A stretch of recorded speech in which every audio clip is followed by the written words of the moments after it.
May we get started, please? I'm going to repeat what I mentioned before many of you came. This session is being taped, and we anticipate a good deal of participation from the floor. We do not have floor mics. We are going to require you to come up to the platform if you want to make a comment or ask a question, and make the comment or question on the microphone. We'll pass it to you.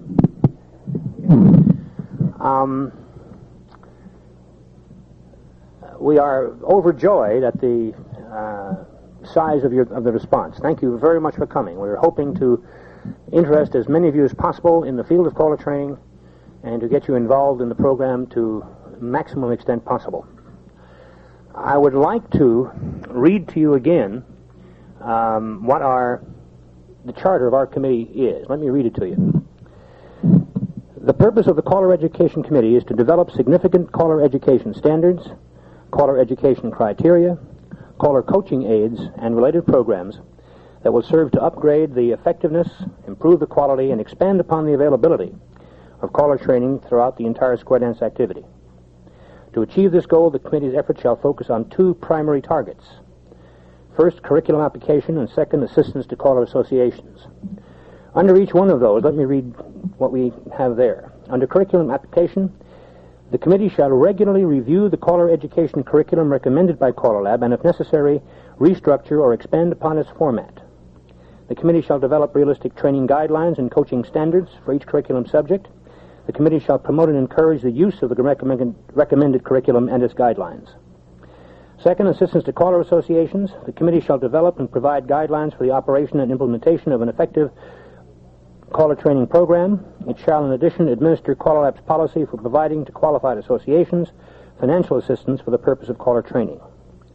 That, in total, is what our charter is. That's what our committee is responsible for. And we have kind of carte blanche within that charter to, or even a mandate by that charter, to develop and implement caller training programs that will benefit the activity. The committee has initially been structured, consisted of those caller coaches who have thus far been accredited by CALLERLAB. And this year that committee has done some significant work, which we'll get to, and you're holding the results of that work in your hand right now, many of you. It was also decided, however, that what we really need to do is to embark upon an outreach program and to encourage as many other non-accredited coaches to participate and be active in the committee, and to encourage and to maximize, if, to the extent that we can, the number of caller coaches who will become accredited. We are in these afternoon sessions. We have this meeting is going to last for 3 sessions, 1.5 hour sessions, and one short one at 5 o'clock. We meet here from now until break time. We'll break and come back again, and then meet until 5 o'clock, and then break again and have another short meeting after that, if that is necessary. What we'd like to do as a starter is to acquaint you with what the committee has done this past year in the development and formulation of an improved format for the caller school curriculum that CALLERLAB has been recommending. The document that we've passed out, and if any of you in the back there do not yet have those documents, may I send John down here, and there's a whole bunch of them collated up there, and you can take them for the whole bunch and pass them out. There are 3 sheets to it. Take them right along for you, and okay. John, would you collate a few more for me here, please? Yes, sir. No, this is not one meeting 3 times. This is one long meeting. Okay? And we encourage you to participate in the whole thing, or as much of it as you can stand. I wish we had a bigger room.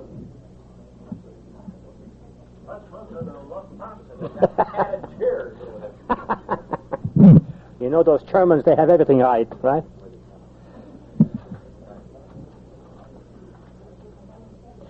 One of the first things I think is important to note about the curriculum format, the way it is currently structured, is that we are for the first time, ordered the various curriculum subjects in some degree of relative importance. Let me preface the entire curriculum by saying that we recognize that every caller coach should be encouraged to conduct his training programs according to his own lights, what he feels to be appropriate and what he has found works for him. These are not mandatory requirements. We do not insist that you follow these, although we would urge you to consider the fact that if you change from this, some very, very good and very positive thinking has gone into the formulation of this particular curriculum document, and while you are certainly free to make whatever changes you like, we would ask you to ask yourself, is the change that you're contemplating going to be an improvement? But you are indeed free to do that. These are recommended guidelines. These particular guidelines have worked for an awful lot of people in awful lot of qualified coaches in a good many situations. Another problem that I think we're all going to find, and I'm sure any of you who have been involved in caller training at all will recognize that it is well nigh impossible to really cover a full curriculum in the amount of time that is usually available to us. There are some notable exceptions to that. One of them that I've been aware of for some time is one that Jim Hale does in the Houston area, where he has an ongoing caller training program that lasts for better than a year. And you meet every Sunday, is that right, Jim? Every Monday night, 2.5 hours for more than a year. Now, with that kind of time frame, I would suspect we can get through this curriculum. At the typical 40 or so hour school, it is difficult. It may be that some of the subjects, we would have to say that the time does not allow us to get into this as deeply as we might like. However, here is a list of recommended reading, or here are some seminars that you might attend, or this is the way you can find out about this and give homework assignments, or something of that type. The point being that even in a 40-hour time frame, the subject matter can be covered, it can be handled, and it is up to the expertise and the competence and fundamental background and knowledge of the caller coach who is administering the program to decide the best way to accomplish that. But these bases must be touched. And in recognition of that, we have ordered the various curriculum subjects in 3 basic categories. We have an essential category, we have an important category, and we have a desirable category. And the percentages that you see after those refer to the amount of lecture, presentation, or staff time that is devoted to that. In a typical caller training program, there are usually 2 methods that are employed. One is what's going on now, where I am talking and you're listening, where the staff is putting on a presentation, a demonstration, a lecture, an exhibition, or undergoing some kind of presentation from the stage or from the forum. And the student body is paying attention, taping, listening, making notes, and so on. The other aspect is when it works the other way around, where the student caller calls and is critiqued and evaluated by the coach or by the staff. The percentages here in the curriculum document apply to the amount of staff time that your particular school uses. That's a variable. Every school does that a little bit different than every other school. At my own schools, and this is just my own personal way of doing it, we have typically 3 sessions per day, 3-hour sessions, morning, noon, and night. And in each 3-hour session, the first hour is devoted to some phase of staff time in which we cover or talk about one or more of the subjects on the curriculum document. And the next 2 hours are student mic time. We're devoted to student exercise, where the student gets out with a demonstration square, with a square of fellow students, and does practice calling. So we have 1/3 of our program, of our total 40 hours, devoted to that. 70% of that would be devoted to the essential categories, 20% of that to the important categories, and 10% to the desirable categories. That gives you the frame of reference of how that might work, okay? Anybody have any questions on that?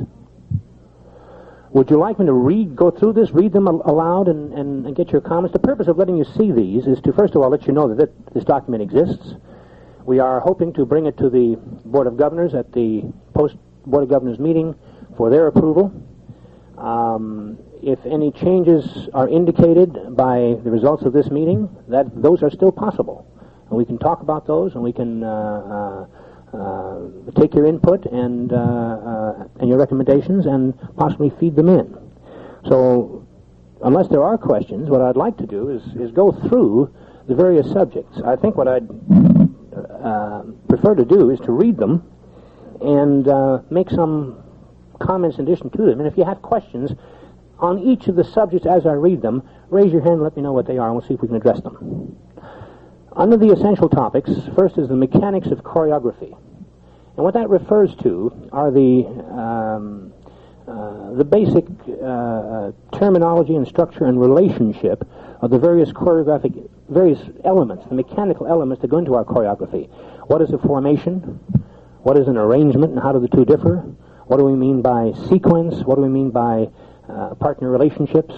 And these are the things that we're talking about there, and some kind of demonstration or exposition of that particular facet is presented on the mechanics of choreography.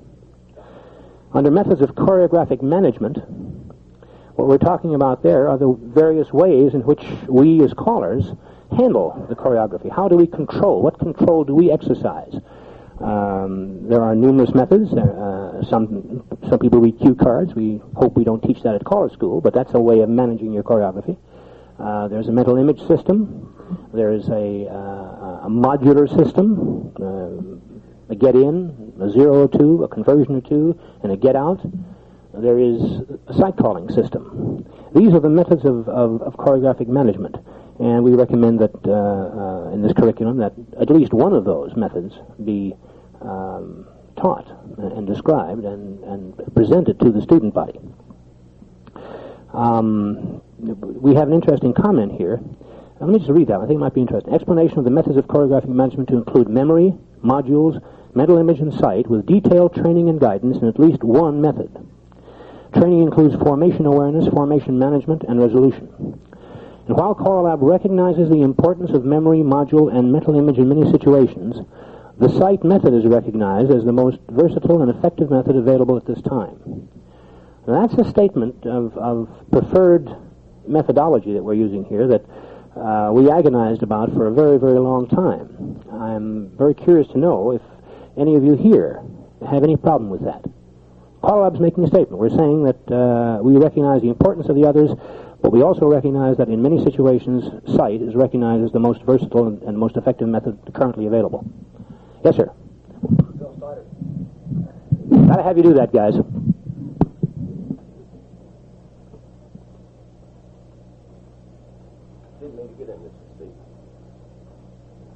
Bill Steiner from Tennessee. Looking at the idea of training callers and the sight method, I'd like to hear what you and the committee has to say. I'm here representing the National Area Callers Association today. How do you separate sight calling if you don't teach them memory first?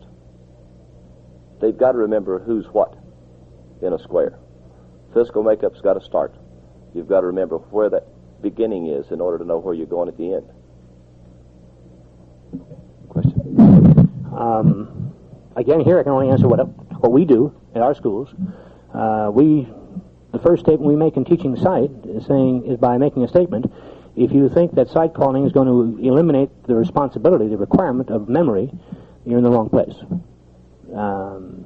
Memory is certainly a part of it, but we do have to distinguish between, I'm sure many of you out there go back to the time when you learned to call, you memorized a 12-line poem.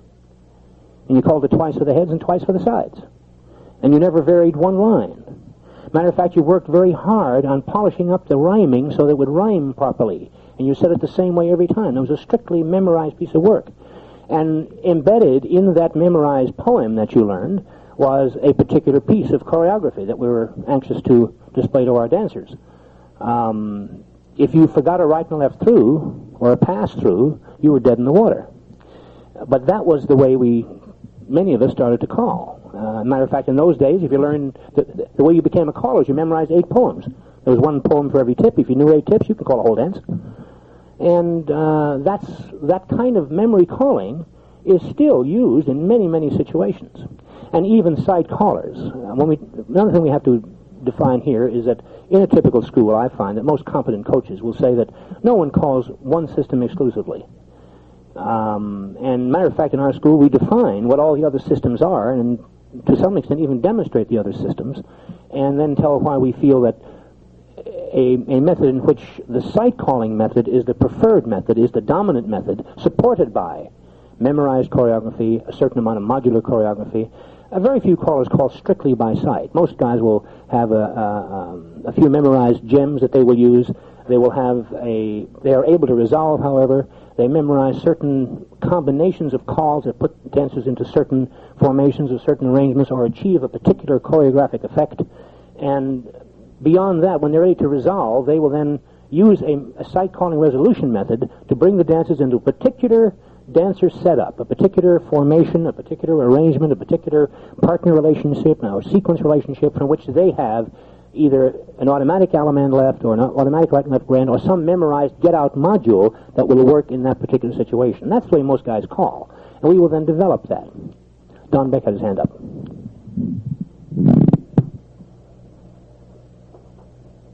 Don Beck, Massachusetts. You asked if any of us had any bad feelings about that particular statement. I agree with the statement, but I question why you feel it's necessary to put that statement in here. And the reason I question is that because it implies to me that not only are we recognizing that it is the most versatile and effective method available at this time, but that we're recommending that it be the first way that's taught. And I feel personally that there are probably better things to start teaching people to give them a foundation than to go right into sight calling. Memorizing some zeros and equivalents and just getting them so they can get people moving for one before they're worried about resolving, if nothing else. I'd like to hear why you felt it was necessary to put that in. In the context of where that statement exists as a curriculum subject, methods of choreographic management, we felt the statement was what we reflected, what we felt was appropriate, what we felt was the thing that we wanted to say, that under methods of choreographic management, we recognize the importance and do not put down in any way or downgrade in any way a memory module or a mental image. But we did recognize that sight calling was the real world today, where most of the effective and successful callers today are operating from. And that whatever method you use to teach sight, again, is the way you do it, and whatever context you put it in, whatever relative importance you give it, is entirely up to each individual coach. But we did feel it was important for CALLERLAB, and that's what we're questioning here, asking your comments on, to indicate that it also recognizes that in the real world, the average guy today is doing sight calling.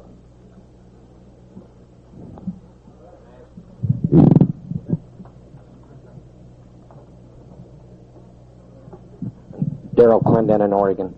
I just wonder, is this meant to be flexible? Are we here to make changes today, or are we just here to understand what we put down? Yes.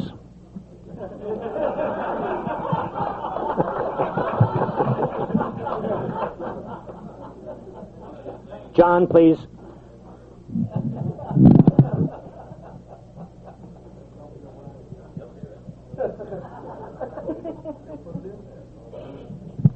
John Colton-Thaler, Pocono Pines. I think one of the things that we were concerned about in the meeting was that there is a fairly wide misconception that sight calling is that particular detail which resolves the square. And there's a great deal more to sight calling than just resolving the square. That this is provided to provide the information which should be distributed to caller candidates in a school so that they understand the various components that go in to make up each of the systems. You and your school may only concentrate on one aspect of the methods, but you should give them the exposure to the others so that they will be able to devise the system which best suits their personality. I don't think that CALLERLAB, and certainly not this committee, is trying to dictate that all colleges must be identical. God forbid that we would ever do that. The other thing that I think is important is that Don Beck's comment on the fact that it seems to him that we're encouraging this as the first method. I don't agree with that, because I don't think that any of us will say that you could start with sight calling as your first methodology any more than say you could start to teach square dancing by starting at the challenge level. Program, excuse me, God forgive me. That you're going to take it in steps and bits and pieces in which they are able to handle and absorb, and that we are trying to provide a framework from which they can go in a logical progression.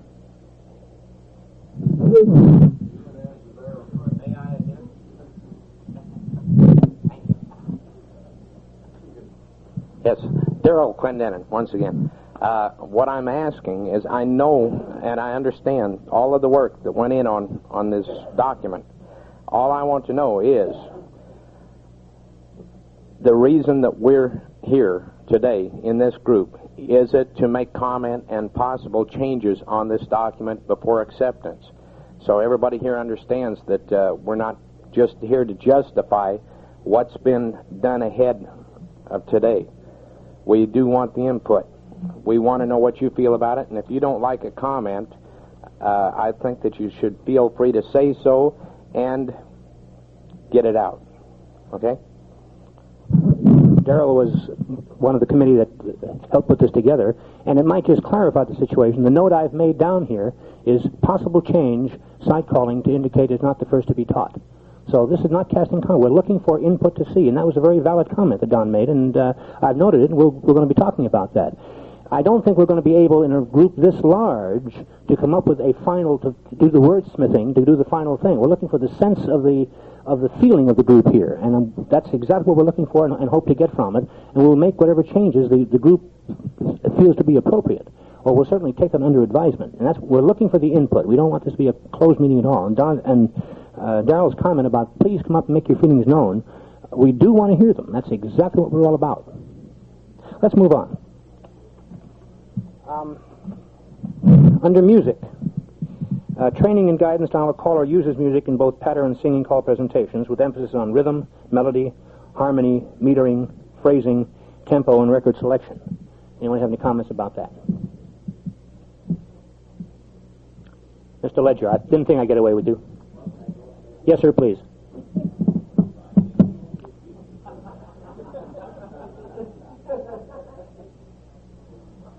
Dick Ledger from Rhode Island. Took the words right out of my mouth. The only thing this curriculum is great, and I know how much work has gone into it, believe me. But I look at subjects down here that require much more than 90 minutes, much more than 3 hours. And this is the only thing that scares me. Are we doing the same to a new caller that we're doing to our new dancers? That is fitting in a bushel worth of potatoes into a pet container. Music and timing and things like that I spend 6 full days on and feel I've just scratched the surface.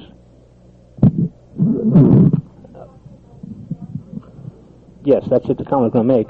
But Dick's point is a point well taken, and something else needs to be done on that, and it needs to be addressed to that. Certainly we are aware of that, Dick, and as Dorothy said, the time indications here are suggested times.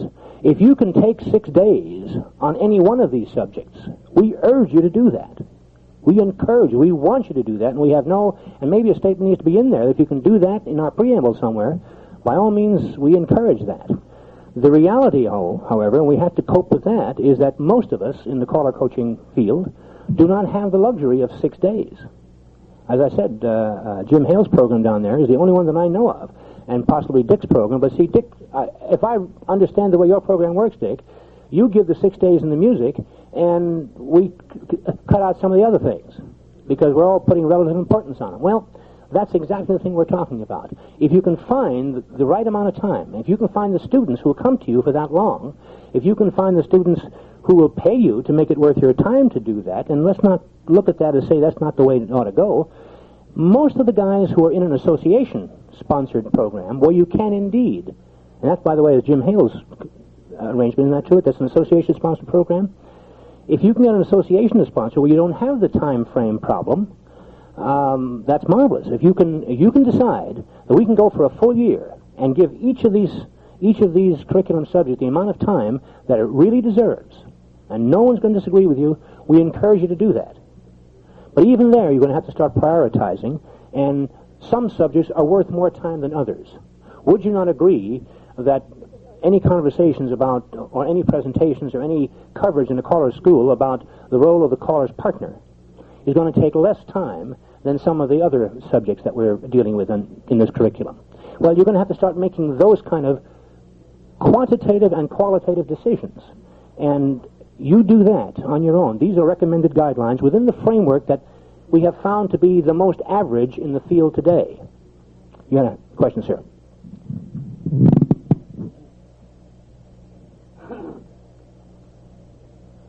I'm Art Matthews from Chicago, and I'm just wondering on this, in the music, you fellows who do run the regular caller school, do you have voice training? And I don't mean voice training where you're trying to make an opera star or anything like this out of a caller, but most new callers do have no idea on how to use their voice properly.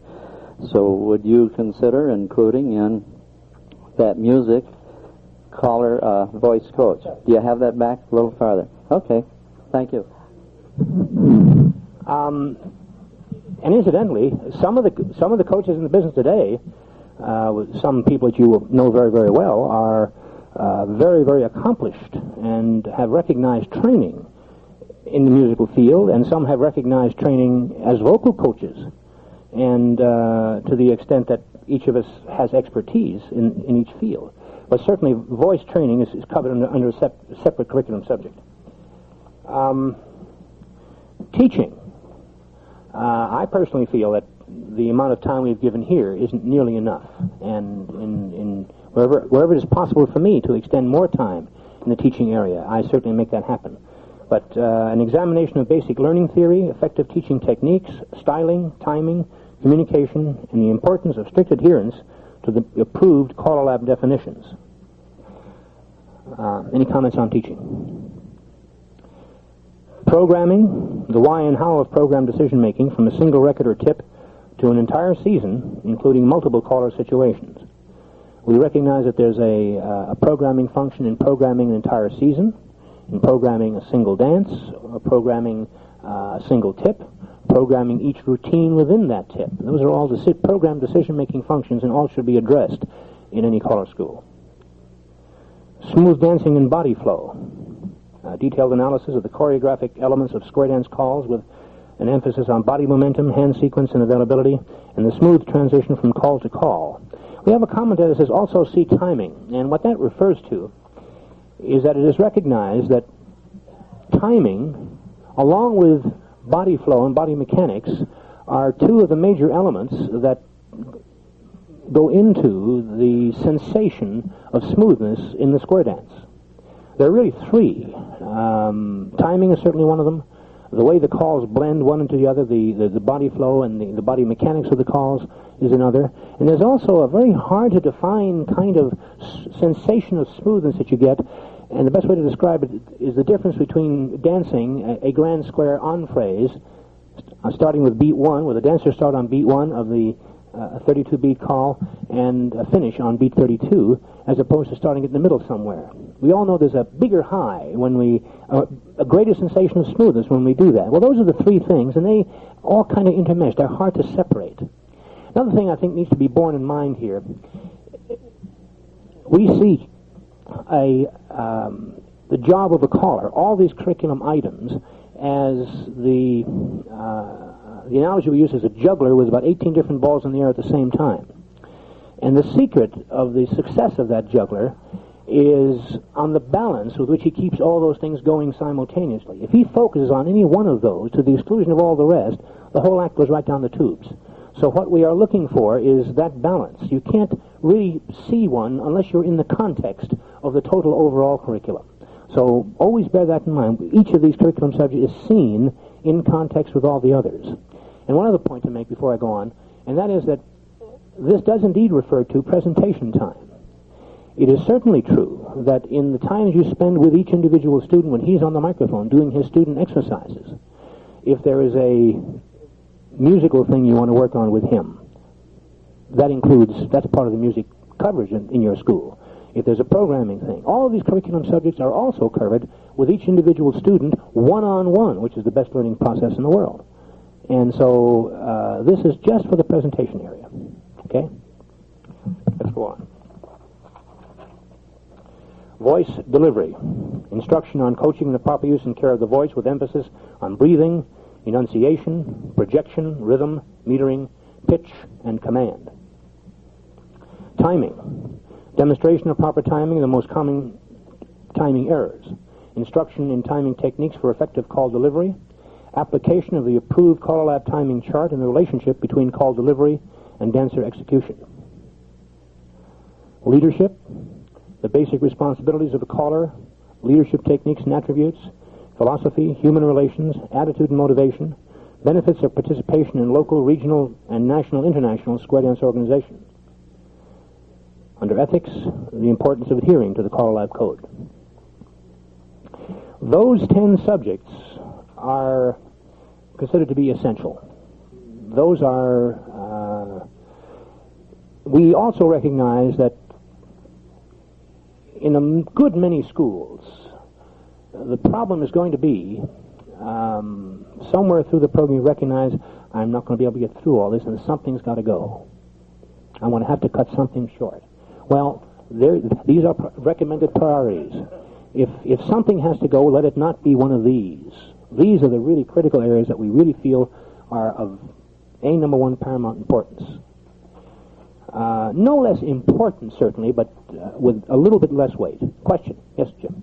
Come on up, Jim. Jim Hale, Houston. I understand and am well aware of the fact that these are minimum amounts of time and that they are put in here in relationship to a certain length of course. If you got more time, spend it on them. But I do have trouble with one, number 9, leadership. To me, that has got to be one of the most important things that we cover within our square dance field, and it's probably one of the things we're most lacking in among many of our local callers.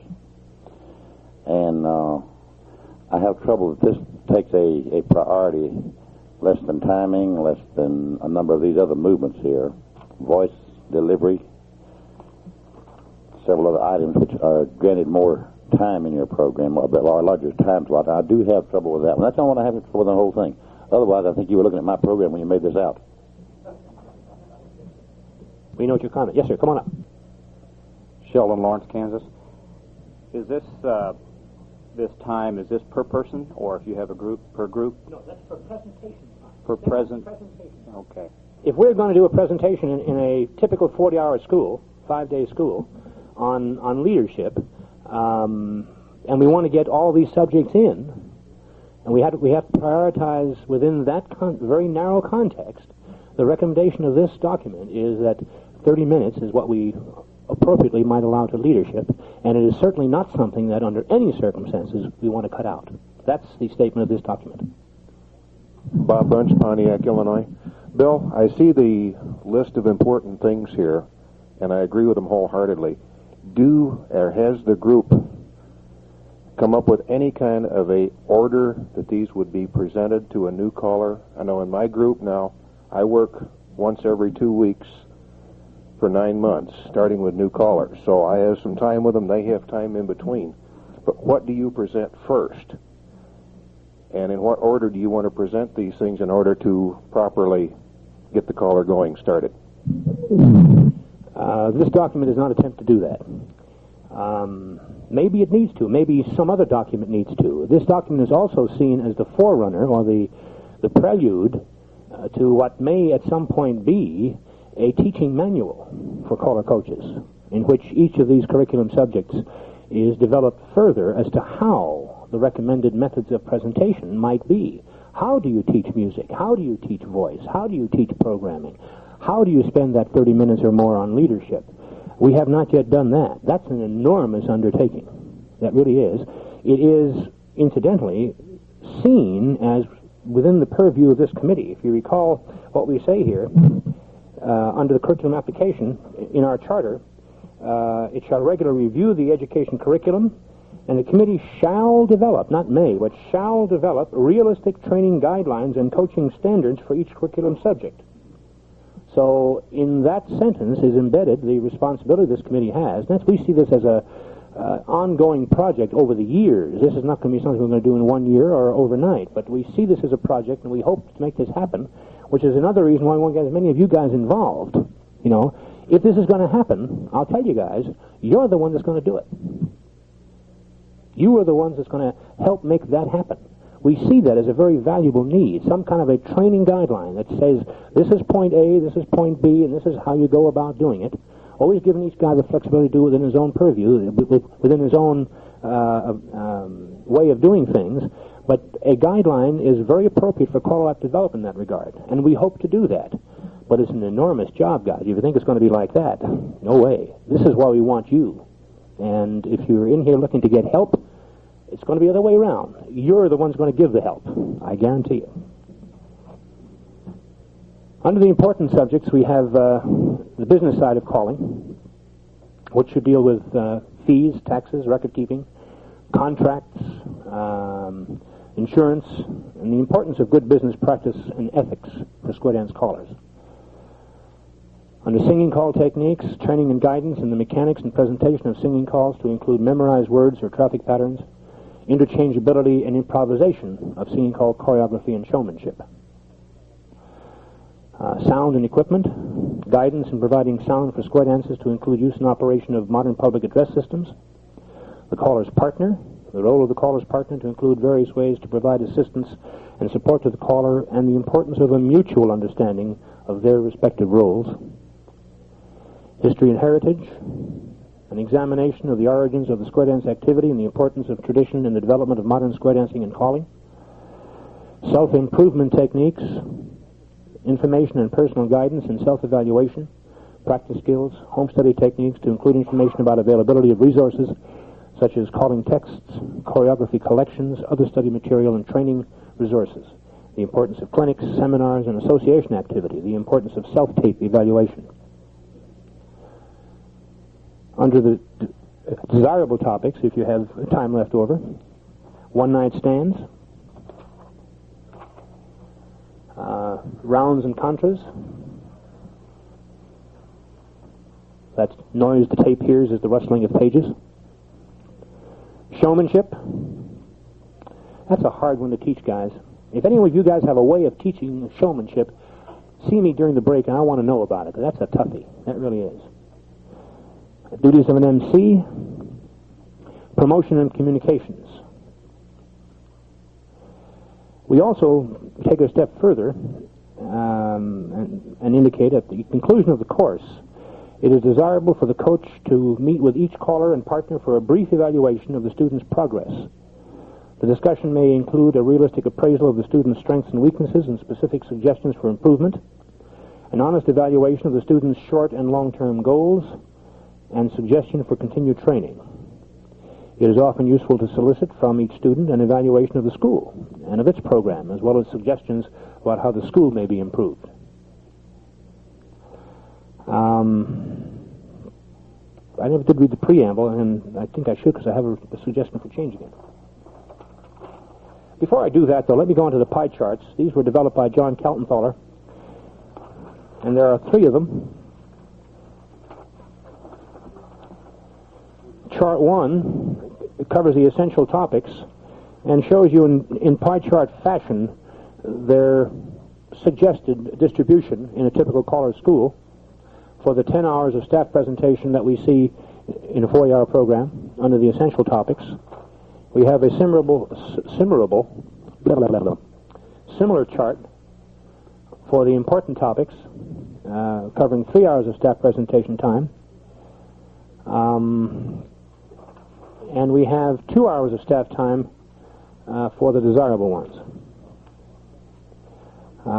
That's primarily by way of a visual aid to give you some kind of an idea of how that thing breaks down, if you look at them and compare them one to the other. Our preamble reads at the moment, this curriculum is recommended to caller coaches and those who operate caller schools as the full course of study necessary to provide caller students the best possible learning experience. And I seem to have recommended a change. In addition to the preamble, while it is recognized that individual coaches will on occasion find it useful to make minor changes to the outlined program, the recommended curriculum subjects and the suggested staff presentation times have been specifically developed to provide both caller students and student callers with a complete and well-rounded training program. I think it's just a comment to say that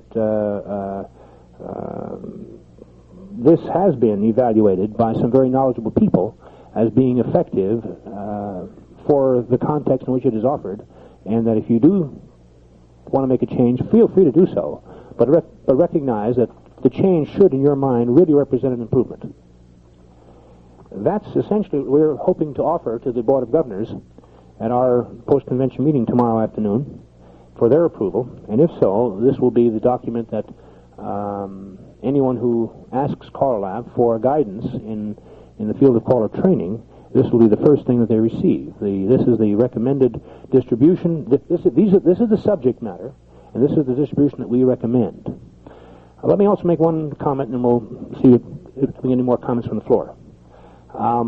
At John Jones's meeting this morning, before lunch, where many of you were present, there were numerous questions about what does a full curriculum school constitute? What's involved in a full curriculum school? If the Board of Governors approves this document,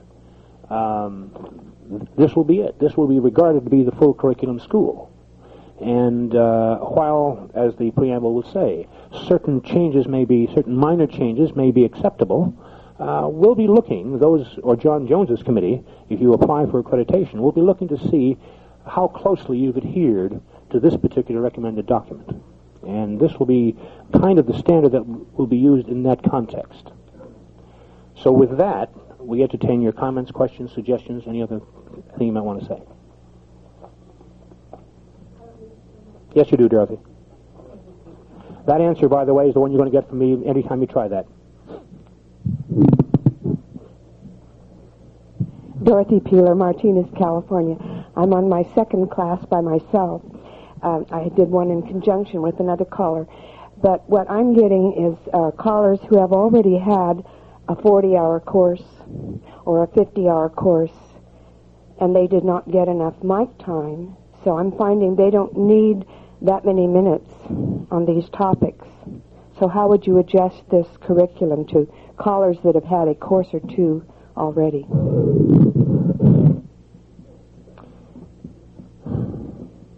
You're asking that in terms of accreditation, are you? Oh, how would we use this curriculum? That would depend on the callers and their particular needs. If you find that a caller does not need to be taught site resolution, I'd simply eliminate it.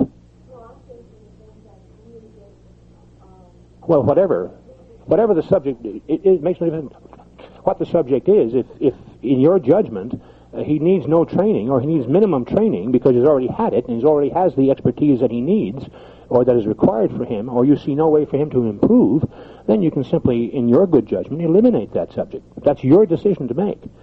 But then, having made that decision, you are also saying, for that student, I've covered this subject in the curriculum.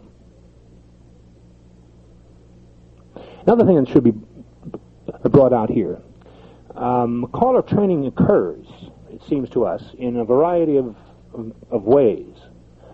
The most usual way that we see, and the one that we suspect happens most often, is the apprentice method, which has not been discussed here at all, where one caller will take some other caller under his wing and work with him. And that may be for a period of several years. That's a very viable training program. It's significant and carries as much weight with me, in my mind, as going to a 40-hour school or someone who teaches a 40-hour school. That coach, that journeyman coach, working with an apprentice student, especially if it's just one student on a one-on-one basis, that is the best possible kind of training there is. I would like to see, when we have this document we talked about later on, when we have the final training manual done, I'd like to see this committee work on the development of a really viable outline for how to handle in a school situation an apprentice program. So that kind of training is also considered, and this curriculum document can be applied to your work, if that's how you're operating now, as a coach with a single or maybe two apprentices who are working under you, with whom you're giving individual guidance, rather than a formal school presentation. You sit down over the coffee table in the pizza parlor and yak about calling for a while, but if he recognizes his role as student and he comes to you and sits at the feet of the master and wants instruction, and you give him specific instruction with homework assignments and all the other things to do, and give him mic time and really evaluate him on the mic, and that goes on for an ongoing period of time, and you, in your program, in dealing with that student, have an organized program that covers these curriculum subjects. This program can certainly be used in such an application. Okay, any other questions? Yes, sir. Gene Arnold, Redlands, California. Just one comment that goes along with Bill's, and that is that in any of the personal programs that I have run, we have our new callers work for an ongoing time as a postrequisite in all of the beginner classes that we have in the area. It can be mine or Bill's or anybody else's. But one of the things that they must do as part of the program is to monitor that class for 42 weeks or how many weeks it's run. And I found this to be very effective. And the thing that I enjoy about it, being in the education field, is that it makes them good teachers or better teachers. And I feel that is the most important part of our program, is to get good teaching out into the field. So we do that, and it's very effective, I can tell you. Any other comments? Can any of you, in your experience, and we asked for a show of hands earlier, and most of you raised your hands, you've done some caller training. Have we left out anything? What? Probably not intentionally, but it's probably been done. What? Left something else. Oh, I'm sure we have. I'm asking you what, though? Is there an echo in here? I asked you first.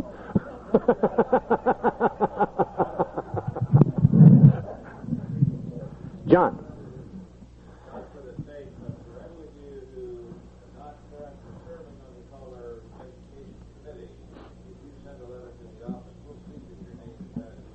It is called the Caller Training Committee, John. Caller Education Committee.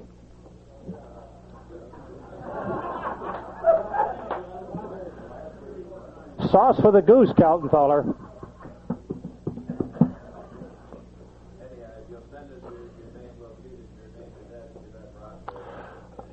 I will also at the end of our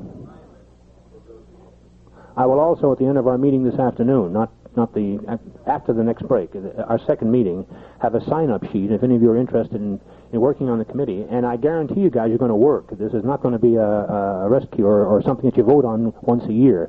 Check one of the above, and that's it. We're going to want real serious input from you. And before we leave that said, let me just describe that to you. We have a number of things we want to do, and this is going to be creative work. We want you, if you don't feel that you're either able or willing or prepared to make contributions, I mean, you're going to do homework, you're going to really work at it. You're all caller coaches, you're all experienced out there.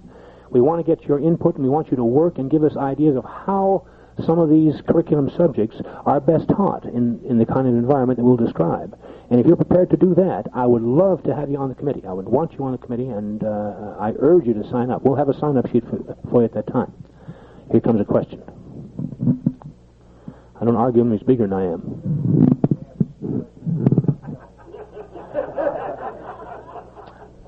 Bob McVeigh, San Antonio. Surely you must already have a sort of a lesson plan that these were developed from that you're currently using in your caller teaching programs now. What would be the possibility of starting with that, which is probably a good system, and then throwing it open for review or comments to adapt as a final? That would certainly be one of the ways to go.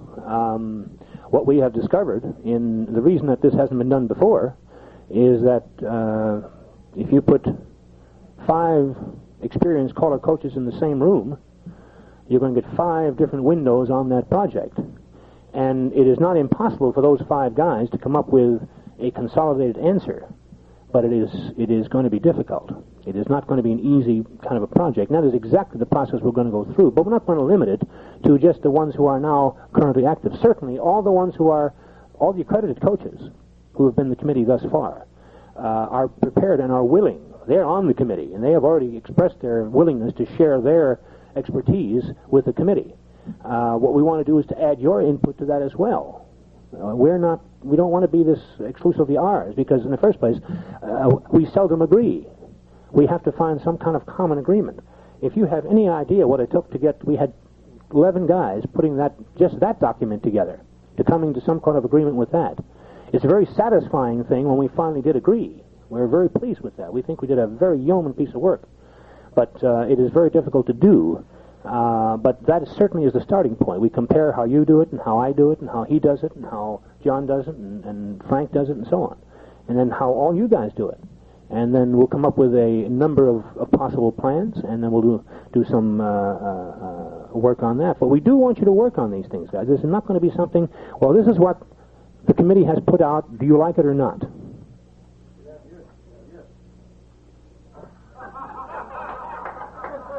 I move we adjourn. Okay, then with your permission, what I would like to do is to... I have a question back here. Mr. Ledger. 2, come on up, kid. You better sit down in front here if you're going to do that.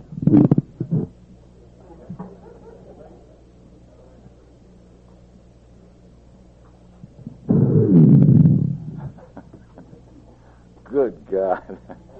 Yeah, the question I wanted to pose, not really a question, but, you know, it's very seldom I've ever seen this many people who train callers in one room. And I would like to ask a simple question for my benefit. If a caller came to you as a caller coach or someone that helps callers, what would be the first thing you would do with them?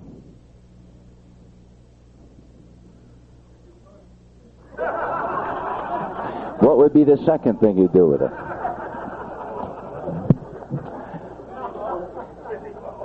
All right. Let me draw a picture, okay? The first thing, if someone comes up and asks me about helping them with calling and so forth, I put a record on the turntable and let them listen to the music. Okay? I don't start telling him who number 1 couple is, so forth. He's supposed to know all that type of thing. But how many, just like I say, this is just kind of a poll, how many actually put a record on and just listen to music and kind of go over the beats of music with them? I don't know. I know I do. We have some hands half up and they're going up and down. Is this the way you do it also? The very first time someone says, I think I'd like to be a caller, and so forth.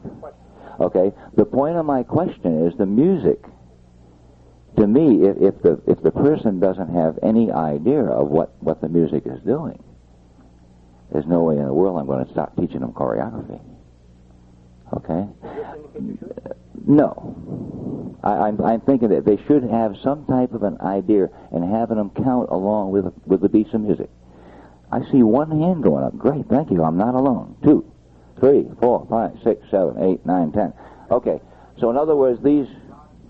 Now, I'm not talking about the document. I just haven't seen this many people helping other callers, and I just, for my own benefit, this is the way I put up my hand. You're not alone. And you do there. also. Okay, thank you. One more quick thing. When a juggler learns to juggle, and he's got 18 balls in the air, I agree with every word you say, but he starts with 1 at a time. Then he moves to 2. Then he moves to 3, etc. That's right. Good. Exactly right. Good example. You took the words right out of my mouth. Question, come on up. My name is Ray Duval from Hollis, New Hampshire. I think that Dick Ledger is under the assumption, and I hope I'm wrong, I am not a caller trainer coach at present. I would like to be, and that's why I'm here. Maybe I shouldn't be here. But I think that Dick assumes that everybody in here is a caller coach. And if so, maybe I better get out of here. How many people are not training callers at the time and just here to find out what it's all about? Whew. Thank you. How many here are now currently or have some experience in the field of caller training? We have quite a few of those too. Okay. I welcome all those who haven't trained callers, and I welcome your interest. I am going to, though, unless I am told differently by the Board of Governors, restrict membership to the committee to those of you who have had some experience in caller coaching. The committee cannot at this point be engaged in, it's not part of our charter to be engaged in the training of caller coaches. I suspect that all of us who work on the committee will benefit in a training fashion from the experience of all the rest of us. We all learn something from this, but that's not the intent of the committee. And while we welcome you here and we encourage you to stay and participate, we also encourage you, though, to get some caller training under your belt. I'd like to make another comment that we haven't talked about, and this is a personal feeling, and we need to, I think, I'd like to get your feelings on this. We are hoping, at some point in time, a good deal of caller training currently goes on within the caller association, the local caller association. That's probably where most caller training occurs, or at least under the aegis or the sponsorship of a local caller association. That happens in one of several ways. The ideal way, I think, is the way it works with Jim Hale, where Jim has been assigned, you are the caller coach for this here association, and you're going to do this. And he has the total responsibility.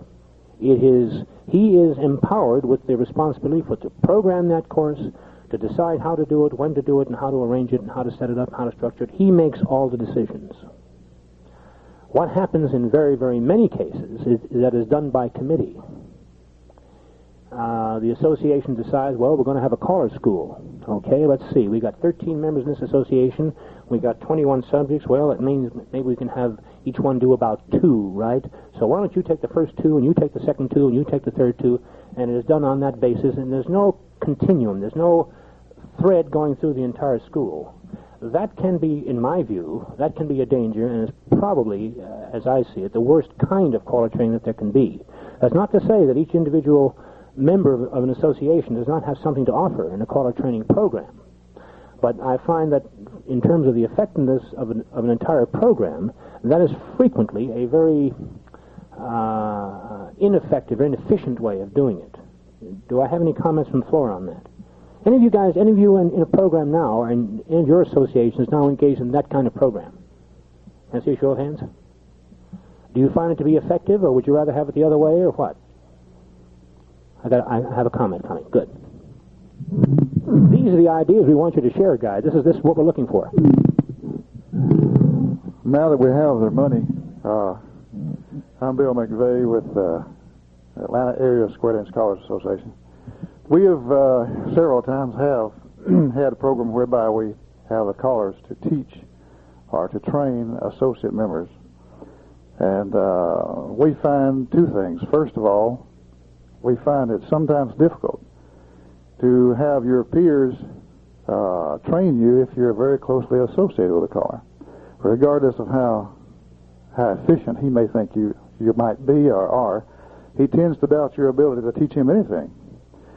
So, first of all, the attendance is not as it should be, and we had something like 10 new callers in our association, and like Bill Peters said, the thread of continuity through it is something that you don't have.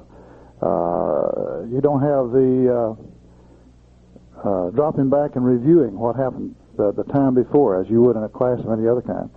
So as a result, when it's all over with, I think the new callers tend to feel as if it's just been a hodgepodge. And of course he's going to get something out of it. But before it's over with, we find we have a little problem with interest, which could be maybe because we're not that experienced in it.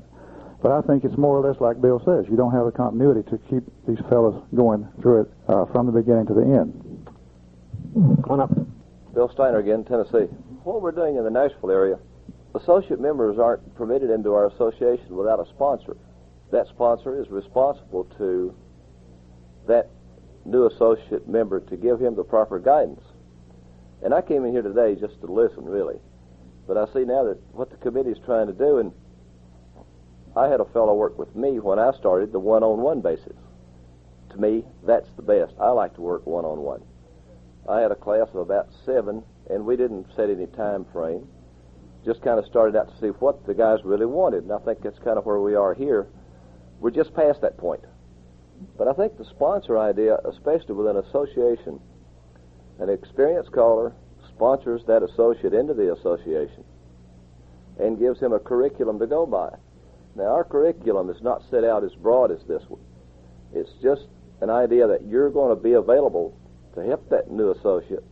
You're going to give him your time, and you're going to sponsor him to the degree that if he doesn't work, you're going to tell him, look, let's go to work, or you go, forget it, you're wasting my time and the association's time. And it's been pretty effective for us. We've produced some pretty good callers, local callers. The caliber of caller you produce out of a program like this sometimes varies tremendously. And it has to do with the talent. Have you got the talent to handle it? And it's worked pretty good for us, and I thought I'd share that with you. Any other comments? Come on up, Dave. Dave Hobaugh, Napa, California. I want to speak on behalf of our Association of Northern California and share this with you. In all due respect for our association and what we try to do recently, we have a program at present that is being taught, as we had just talked about, by members of our association. It is headed up by a training coordinator who has put together a lesson plan, and then he has gone to our membership and solicited various individuals to come and give an input to it. And although that has good intent to it, as a personal observation, it has not been truly successful. Number one is that the individuals coming in don't really get a chance to look at what the total lesson plan is. We did not see the roadmap, and I myself gave a talk. So we do lose continuity of the program. I think, and I'm very impressed with the curriculum that we see here today. In fact, I think for the first time I'm looking at something that we as an association could take now, and or as an individual who wants to work in training, and take this and put it as our guide from which to train. So, as I said, in all due respect, because if this gets on tape and it gets back to the guy who's running the program, I'm going to say, what did you go up there and say that for? I think that you could all understand what we're trying to say. We are fortunate in our area to have some people who are very excellent caller coach people, and they've been very effective with it. But from an association standpoint, that thread, as the other gentleman had mentioned, can only be strong and have strength when an individual who has laid out the roadmap and is working with the people on a continuing basis, knowing what he needs to put more time into to be effective. So I would say that I'm impressed and I'm eager to get into the calling training program now, because for the first time I can see something that I have a guide from which to work from. Our compliments to the committee who's worked on this. I will pass those comments along. Anyone else? Herb Egender. Herb, by the way, also worked on the preparation and the development of the curriculum. Yeah, Herb Egender, Denver, Colorado, Denver Square Dance Callers Association. I might just say that our association has just completed an 11 Sunday course for some new callers, and we test hopped this curriculum. It fortunately came out just about the time we were starting this thing. It worked very well, and our students liked it. We liked it. I didn't run the program. Our program coordinator ran the program. I just provided the curriculum, suggested the speakers, and outlined the program, and then he kind of ran it. But it worked very well, and so it has been test hopped in at least one instance, and it worked very well. I haven't done an important thing here, and then one of the main reasons I wanted to do this, I would like to see a show of hands. What the committee intends to do is to present this document to the Board of Governors for its approval to make it the recommended CALLERLAB curriculum document. Does the group here assembled agree with that? Thank you. Anyone disagree? Thank you. We have your approval. We appreciate that. We have another 20 minutes or so before the break time, and then we have another session this afternoon. What I would like to spend the next 20 minutes on and continue in this afternoon, we are interested in getting as much input from you as we possibly can, either as an individual coach or as a representative of your association, to find out from you what CALLERLAB can do for you. What do you look to CALLERLAB for? I suspect many of the things that we'd like to have CALLERLAB do, we may not be able to. But let's not approach it from that basis. Let's see, as positively as we can, what can we do to help? CALLERLAB has a lot of expertise. How can we share that with you? What is it that you would be looking for? On the microphone, please. And speak slowly, because I'm going to write. My name is Randy Tans, Milwaukee, Wisconsin, Milwaukee Area Callers Council. I think from where I'm standing, I'm a caller, and I'm trying now in my calling to progress, become better than what I am. And I think what you have presented so far is dealing with the new caller, with the caller who's just starting out, but that's step one, okay? The guy who's just starting out needs all that information as step one, and maybe that takes 10 years to get all that stuff figured out, or maybe be proficient at that. But, you know, what is step two? What makes you, from the very beginning caller, takes you to the next plateau? And what's step three? You know, what I'd like to see is just taking one subject, like site calling. Okay, the first site calling is a resolve method for a particular forced position. What's the next step in site calling? Is it learning more of those forced positions? And once you've done that, what's the next step? You know, how do you progress? And that's just one subject, but I'm talking about all these subjects. I mean, what's step two on any of the things you presented today? What's the next step? What does a caller do after he's had some exposure to the things you're presenting here on your initial teach? Incidentally, this curriculum is not by any means to be interpreted as applying to the .0 caller only. This applies to callers at every level of experience. The degree and the intensity and the extent to which he has expertise in each of these subjects is really the concern of each individual coach and each individual student. If you're .0, we begin by having you find the beat of the music and working with the music, or whatever method each caller uses. But if you come to a school where we have experienced callers, where they have no music problems, or most of them don't have music problems, you approach it at a different level. All of these are the kinds of things that we hope will be developed in the curriculum guidelines for each individual subject. What are the education standards that we will, when you teach site calling, what is the total process involved from .0 to the final ultimate training, right? And that can go on and on and on and on and on. And we hope to do this in every document. That we have not yet done. We are aware it's a good idea and needs to be done, and we are going to work on that, and we hope to get your participation in that. But that's coming. That's waiting in the wing. That's breathing heavily down our necks, and I make you no guarantees because it's an enormous undertaking. It really is. You have no idea what a big job that's. Well, okay, it's a big job, but we hope to do that. It's not a big job for any experienced coach because he's already done that. An experienced coach has already done that. The big job is going to be in collating and matching and getting agreement from all the diverse systems and methods and methodology that we've had that has been found to be successful, and finding the best way to present that. Because I may do it one way, you may do it another, and we may have to agree that both are effective and both work.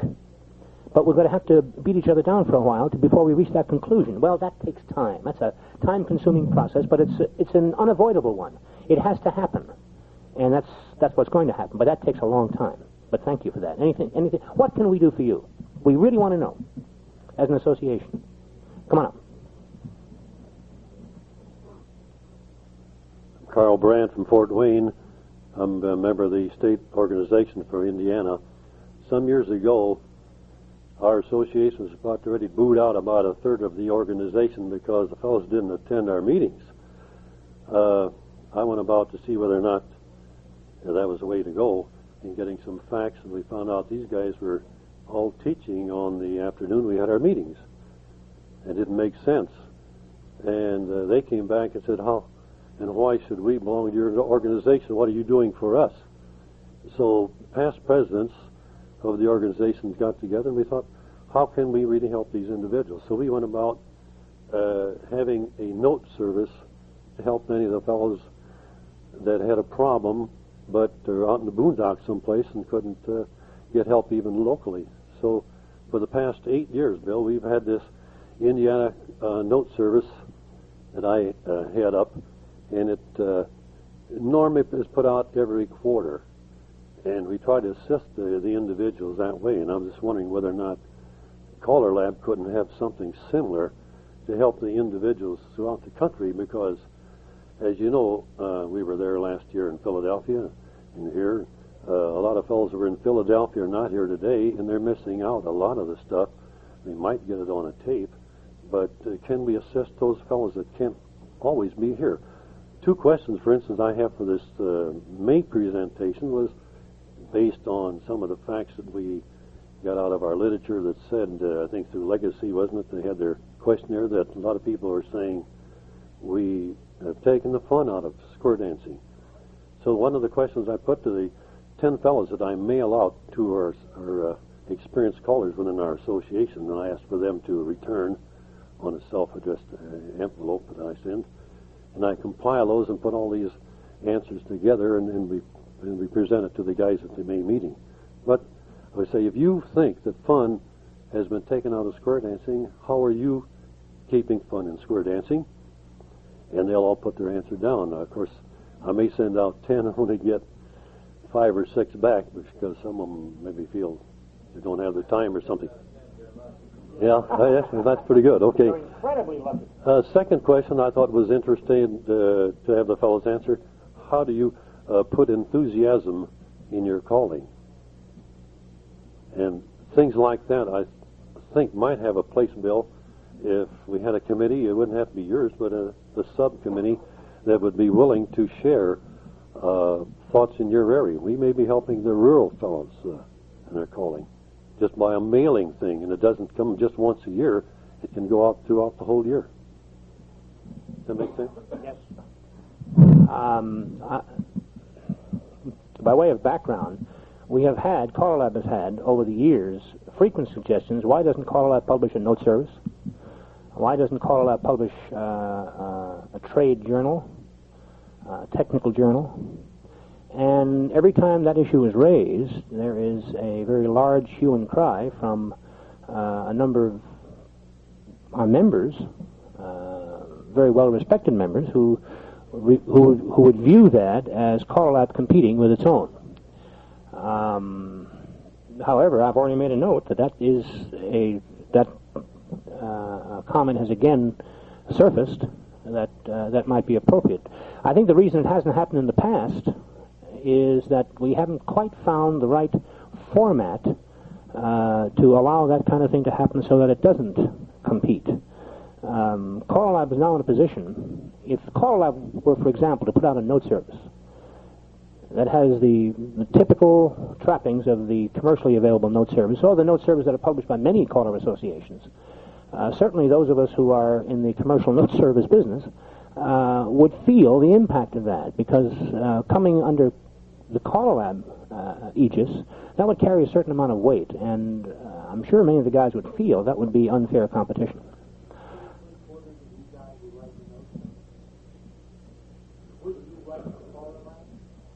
Yes, the question is, though, would I write the same kind of thing? See, then I have to decide what's for CALLERLAB and what's for Choreo Breakdown. That's a tough decision to ask any of us to make. It really is.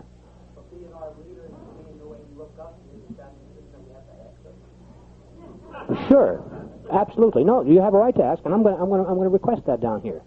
All I'm telling you is the reality is the real world out there. You're going to raise a lot of heckles with that. When I present my report on what this committee has suggested, I'm going to throw it in the room first before I walk in. You see, and that's understandable, guys. That's human nature. That's the way the world is, and we're foolish to close our eyes to that. On the other hand, I recognize certainly that CALLERLAB should be doing something along those lines. I suspect what hasn't happened yet, several things. One, who's going to do it? Who is going to be the editor of that note service? Not me. I've got all I can do to do what I'm doing now. And the guys that you would like to see do it are either engaged in it commercially or don't have the time. It's a big, big job. So that's part of the problem. However, we want to know that that's what you're looking for, and it's going to be looked at again. I guarantee you there. The question over here first? Yes, sir.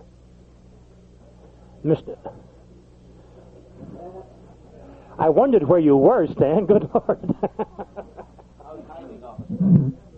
I was hiding. Stan Burdick from Ohio.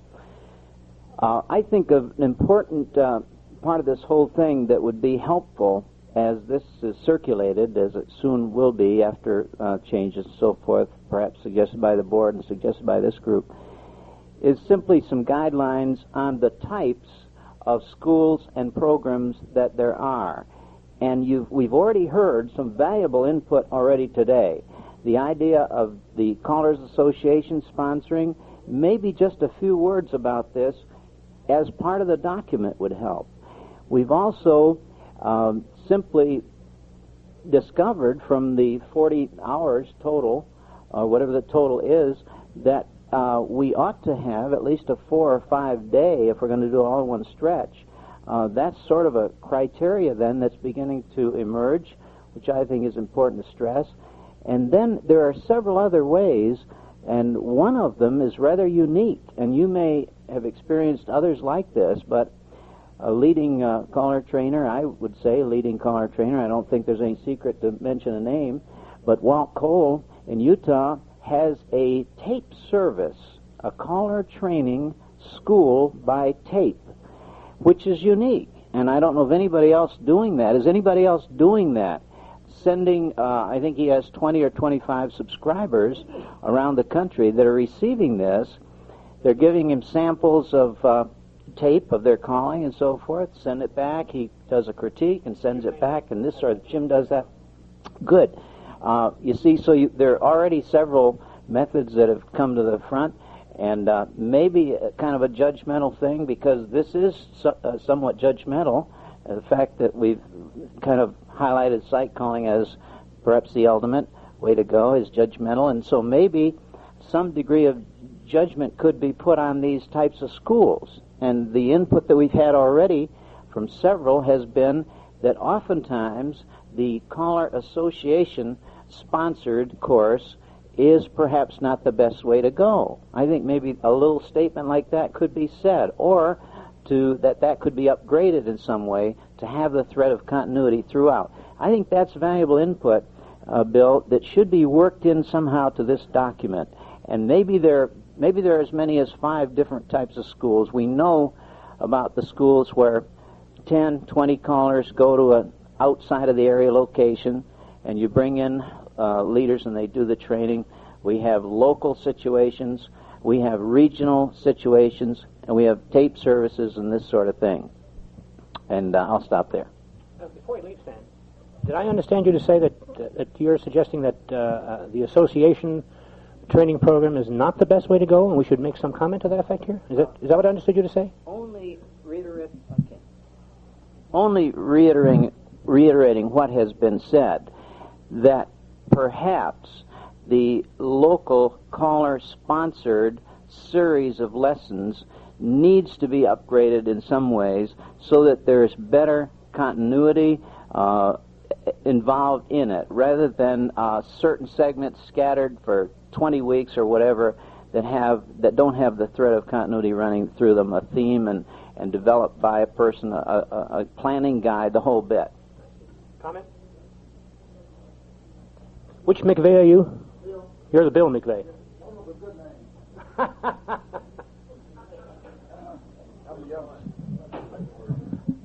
One of the reasons I keep coming up is because my association is extremely interested in help in the caller training program. And I noticed that Bill has made the comment that this committee might somewhere down the road put together a sort of a manual or this sort of thing. As we all know, CALLERLAB carries a tremendous amount of weight with new callers and experienced callers. And my thinking is that the committee might like to consider putting this manual together in a form whereby an association might buy it in bulk form, but in particular lessons. For example, my association might say, okay, we're gonna put on a callers class for our new associate people, and we're going to assign one particular caller to do the lessons. Why then couldn't the association write CALLERLAB and say, okay, we're beginning a series of lessons, and it's going to take 10 Sundays, and we'd like to have 100 copies of the first lesson, and have the association pay for this service. Thereby, CALLERLAB could make some money out of it. The association would have the weight of CALLERLAB behind it. Whoever's teaching the classes would have the first series, a first part of this book, and then the second part and the third part until the lessons are completed. And I think this alone would carry enough weight with the association and with callers to influence greatly how much they studied the material. If I get in front of the association and say, I'm going to teach you to call, they're going to say, who the hell are you? But if they say, John Kaltenthaler or Bill Peters says this is the way we do it, why, it does carry influence. And if when they consider this manual, if they would consider some way that it could be sold in parts so that an association could buy it, I feel sure that my association would be willing to buy the things in part rather than buying it in a manual. So that if you have a manual, you hand it to this guy, he reads the first page and puts it on a dresser, and he never looks at it again. But if you can break it down to him and say, okay, next Sunday, here's what we're going to do, you pass him out a copy of it. When he gets through, he can put it in the book, and he's got the complete manual. And if this is possible, I think it will be very successful with my particular association. Thank you. As I said, that is waiting in the wings. That's one of the projects upcoming. I've been pushing it off for a while, hoping it might go away, but obviously it's not going to do that. And we're going to bite this bullet very, very soon. This meeting is the first step of that, actually. We have 5 minutes, and what I'd like to do in that 5-minute time is to make a comment and then tell you what we have in store this afternoon, give you some background on that at our next meeting. Along the lines of what well, first let me make a comment about caller training in general. We find that the average caller doesn't go to one school and that's it.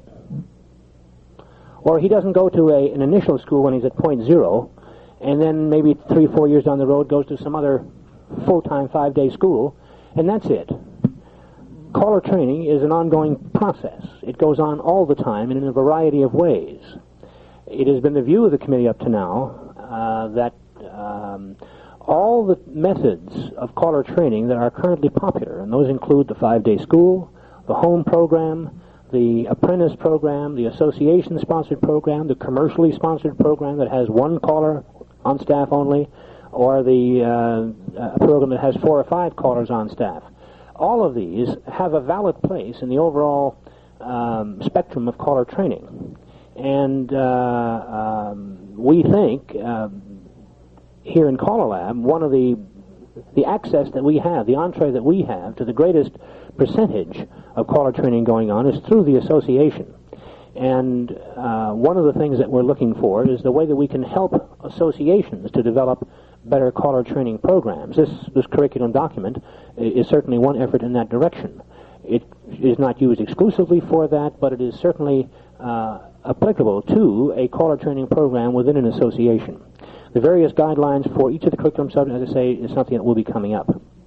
Along the lines of what CALLERLAB can do for the associations, as many of you I'm sure already know, CALLERLAB has, for the last 2 or 3 years, had a grants program in which CALLERLAB was able to provide, on the application of an association, a grant of monies not to exceed, how much, John? $150 per day, not to exceed $450 for any one event.